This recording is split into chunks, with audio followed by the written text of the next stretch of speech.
Et alors, troisième et dernière fiction d'histoire de cette table ronde d'aujourd'hui.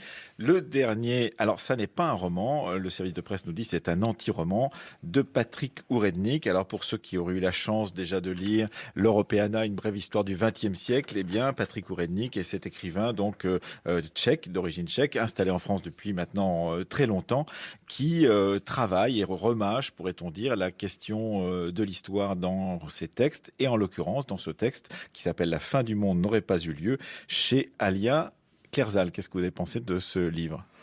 Moi, j'ai beaucoup aimé ce livre. Je pense que c'est mon côté péréquien. D'abord, j'y ai lu énormément de références à Pérec, ne serait-ce que le personnage donc principal.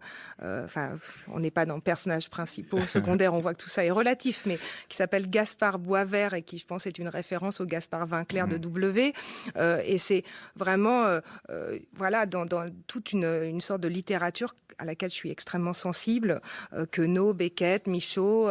Dont il est traducteur en tchèque, en l'occurrence, Patrick Ourednik. Donc, puis en plus, je trouve que c'est toujours cette maîtrise de la langue française qu'ont les personnes qui ne sont pas de langue maternelle française. Elle est toujours à la fois époustouflante, et je trouve que c'est le plus beau français souvent que la littérature contemporaine, qui parfois est un peu difficile pour moi à suivre.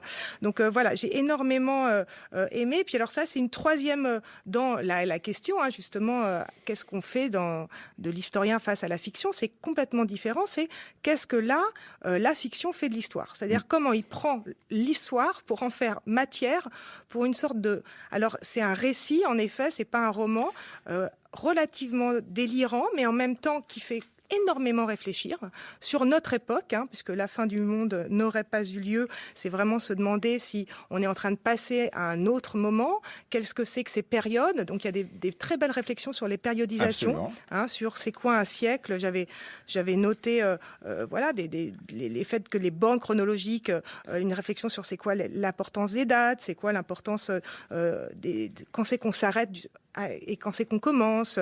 Et tout ça, je trouve que c'est absolument passionnant. Et surtout, c'est fait avec un humour dévastateur. C'est-à-dire que moi, j'ai ri, mais comme ça faisait longtemps que j'avais pas ri comme ça en lisant un livre, quoi, avec quelque chose de extrêmement grinçant, l'anti-politiquement correct. Alors là, on est dans le anti-Ewan McGregor. Hein.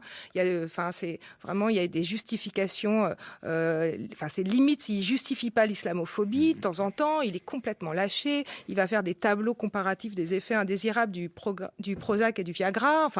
Et tout ça avec quand même une trame historique. Donc voilà, moi, ça m'a beaucoup plu. Oui, il faut raconter effectivement que le personnage principal, ce Gaspard, se pense. On lui a raconté qu'il était peut-être une sorte de petit-fils lointain de Hitler. Il est né en France.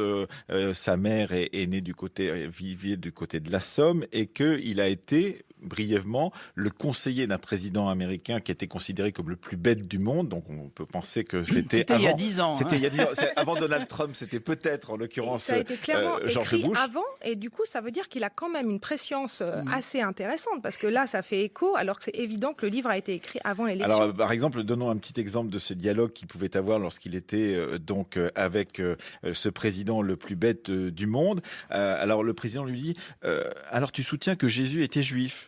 Je ne soutiens pas, apparemment je vous l'apprends, répond Gaspard. Même en anglais, Gaspard réussissait à vouvoyer le président. Mais pas un juif comme les autres, dit le président. Si, comme les autres. Non, je veux dire, quand je dis pas comme les autres, pas juif, si, juif.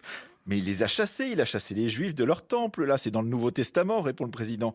Le Nouveau Testament était le livre sacré des craignants Dieu chrétiens.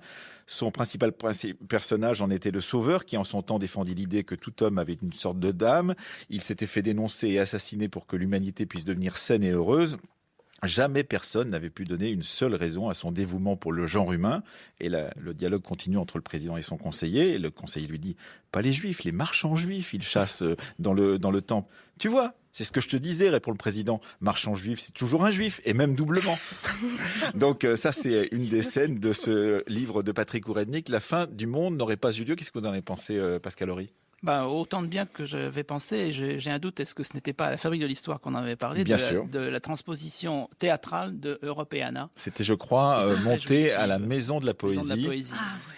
Et donc on est tout à fait dans ce style-là. J'avais un peu perdu de vue Patrick Ourednik, j'avais bien tort entre-temps, parce qu'il a beaucoup produit, directement en français ou en traduisant lui-même ses textes. En effet, comme le rappelait Claire, il est le traducteur de Beckett, de Queneau. Il a traduit les exercices de style de Queneau en tchèque. Bonjour. Et voilà, je vais faire aussi une citation, elle sera courte. C'est la dernière page, mais ça ne va pas spoiler là non plus, parce que voilà, ça se passe à un autre niveau. C'est un anti-roman, c'est-à-dire que c'est un roman, je trouve. Effectivement, à la façon de Pérec ou de Boris Vian. Je me tue à vous le répéter, vous confondez la fin du monde avec la fin d'un monde. Ah, il y a une différence, je résume. La fin du monde, c'est plus rien après. La fin d'un monde, c'est l'aube d'un monde nouveau. Ça bouge, vous comprenez, tout bouge. Alors, réponse, pourquoi faire? Ça, voilà. Alors, pour le reste, effectivement, voir que le personnage, en fait, principal, mais compliqué, qui se dilue à sa façon aussi vers la fin, lui aussi, est, je cite une fois de plus l'auteur, le conseiller le président démocratiquement élu, le plus bête de l'histoire du pays. Voilà. Ça, c'est quand même assez fort. Et puis, des pics. Alors, je signale des pics, y compris d'ailleurs contre l'enseignement supérieur. Alors, contre les historiens. Le personnage de l'historien est un débile profond voilà. Qui tente de faire passer un questionnaire pour savoir si c'est le petit-fils d'Hitler en disant est-ce que donc tu aimes la peinture voilà. Et alors il y a une sociologue qui elle est carrément agressée physiquement par le héros parce qu'elle vient de soutenir sa thèse et il la supporte pas donc il lui casse la gueule. Non, c'est très féroce contre mais justement c'est drôle quoi. Bien sûr.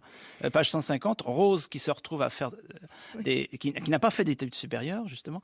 Petite incise, études supérieures, une invention des dominants pour mieux disposer des dominés. Voilà, c'est sans arrêt comme ça. Ou alors la critique de la et ça. Alors on sent qu'il y a un moment où il joue avec le paradoxe. Il y a un moment où j'allais dire Ourednik se lâche. C'est peut-être le moment le plus faible, en particulier quand il y a si c'est pas chouette. Les textes qui terminent par si c'est pas chouette sont peut-être un peu trop soulignés. Mais par exemple, la critique de la prophétie autoréalisatrice, qui est une idée d'ailleurs à mon avis assez excitante. Mais alors lui, il déteste. Et je pense que c'est au premier degré. Ourednik dit la prophétie autoréalisatrice, c'est une trouvaille d'abrutis pour se dédouaner de leur lâcheté.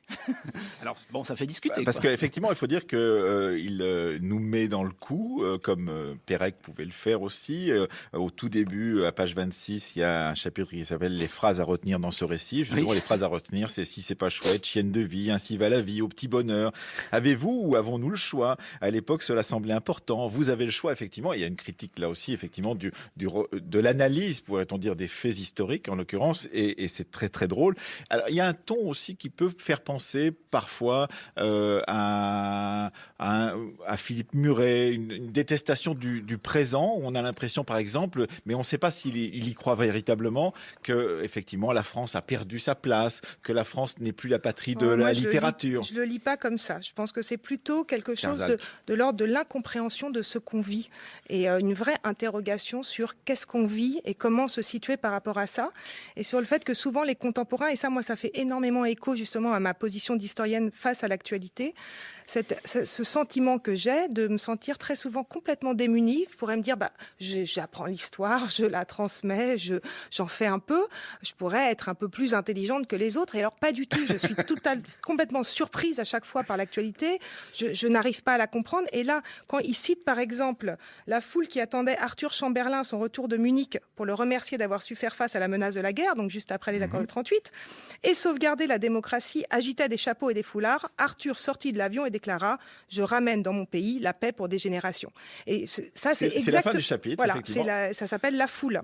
Et c'est très juste, en fait, sur cette réflexion de qu'est-ce qu'on peut comprendre à ce qu'on vit. Je pense que c'est plus ça qu'un nihilisme forcené. Un dernier D'autant plus que l'auteur étant vraiment un Européen, aujourd'hui ça se fait rare, visiblement, en a autant sur les Tchèques ou sur les Américains. C'est-à-dire que tout le monde y a droit, et sur lui-même.